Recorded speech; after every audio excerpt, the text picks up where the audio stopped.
കോൺഗ്രസ് നേതാവ് കനയ്യകുമാർ സന്ദർശനം നടത്തിയതിന് പിന്നാലെ ബീഹാറിൽ ക്ഷേത്രം ശുദ്ധീകരിച്ചത് വിവാദത്തിൽ. സംഭവത്തിൽ പ്രതിഷേധവുമായി കോൺഗ്രസ് രംഗത്തെത്തി. കോൺഗ്രസിനോടുള്ള ജനങ്ങളുടെ തിരസ്കരണമാണ് പ്രകടമായത് എന്നാണ് ബിജെപിയുടെ പ്രതികരണം.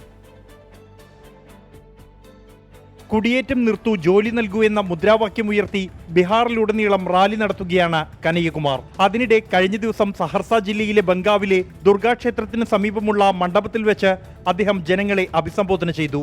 കനയ്യ മടങ്ങിയതിന് തൊട്ടുപിന്നാലെ വാർഡ് കൗൺസിലറുടെ നേതൃത്വത്തിൽ ഒരു സംഘമെത്തി ക്ഷേത്രവും പരിസരവും വെള്ളമൊഴിച്ച് വൃത്തിയാക്കി. അതിന്റെ ദൃശ്യങ്ങൾ സമൂഹമാധ്യമങ്ങളിൽ പ്രചരിപ്പിച്ചു.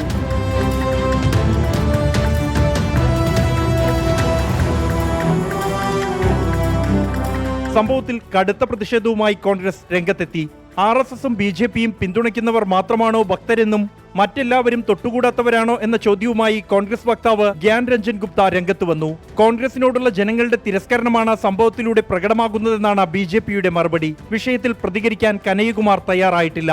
24 ഡൽഹി.